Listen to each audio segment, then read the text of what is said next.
cartes creuades entre el Francesc i el Vicenç sobre la vida i el seu sentit, l'acció i el compromís, la quotidianitat de la vida, la família, sobre el bé, el dolor i el mal, sobre l'amor i la mort, i tot plegat amb o sense Déu, com diu el títol. L'intercanvi de les dues cartes, dels dos autors, la riquesa de les dues mirades, la raonabilitat i habilitat dels dos relats, no fan més que oferir-nos reflexions que segur poden ajudar-nos a anar a fons amb els grans temes i qüestions que envolten la nostra vida i que continuen en el seu lloc malgrat les aparences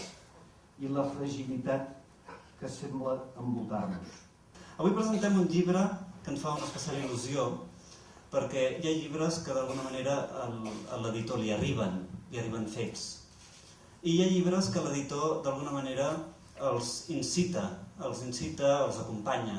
I aquest llibre pertany a aquesta segona categoria, pertany a la categoria dels llibres d'alguna manera incitats, provocats i acompanyats. El llibre són cartes creuades i realment sou molt antics tots dos, perquè en aquesta època on el que es fa a la gent és passar-se tuits de 140 caràcters, vosaltres us dediqueu a fer una carta com Déu mana, i a més es nota el delit per esperar la següent, una banda, l'altra punta damunt a vegades, esperant a veure què es respondran, què es diran. A tots aquells que pensin que més enllà de la bogeria de la vida quotidiana és molt important posar profunditat, transcendència, posar d'alguna manera un contingut emocional i espiritual a la vida. Aquest és un llibre magnífic, perquè tots els dubtes que tingueu hi són, algunes de les respostes que heu trobat hi són, algunes de les que no heu pensat mai hi són, i us obre més dubtes.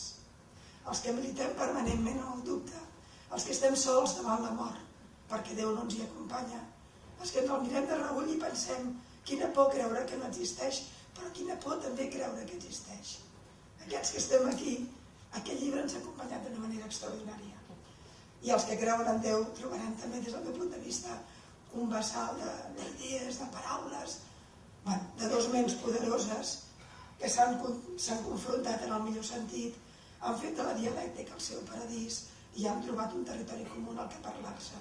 M'han interessat molt les cartes 30 i 31 on debatiu el tema de la plaça pública. Què s'ha de fer amb la religió a la plaça pública? I aleshores apareixen aquelles trilogies que a mi m'agraden molt, la ciència, la política i la religió, què han de fer en la societat. La ciència té la seva trilogia, la realitat, la crítica i la verificació, això és una metodologia, un algoritme que utilitzem en el laboratori.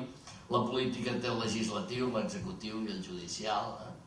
I la religió té la fe, l'esperança i la caritat, que són tres virtuts teologals i que si les generalitzem una mica són tres virtuts no estrictament teologals, sinó antropologals, d'alguna forma, perquè tant la fe, en el sentit de confiança bàsica, com l'esperança, que estan molt relacionades, com la caritat, són virtuts que evidentment no són exclusives de la gent religiosa, sinó que són exclusives de totes les persones que es plantegen bé la seva funció en la vida.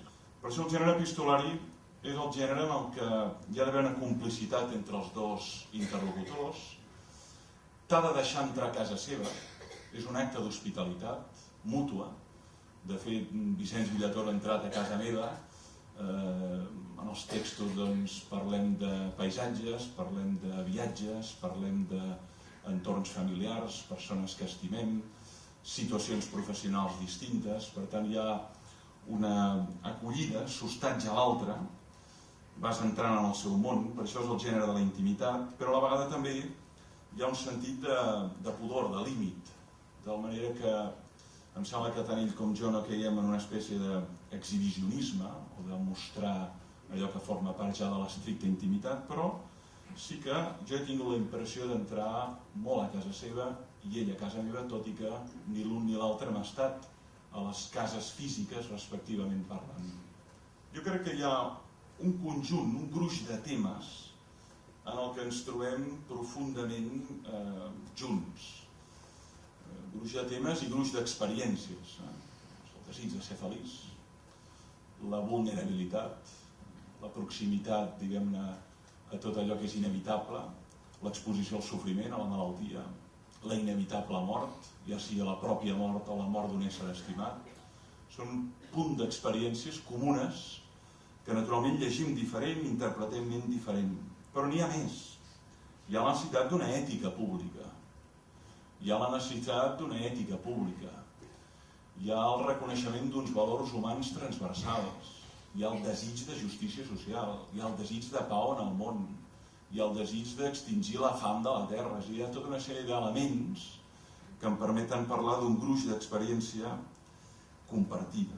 Però a la vegada també, i amb tota naturalitat, hi ha moments en què ens deixem de donar la mà, sobretot en aquells moments en què un es planteja si estem sols, verdaderament sols, o, per altra banda, és creïble, és raonable pensar que hi ha un tu que escolta, un tu que estima, un tu que vetlla, fins i tot quan jo no el percep, o fins i tot quan crido, Déu meu, perquè m'has abandonat.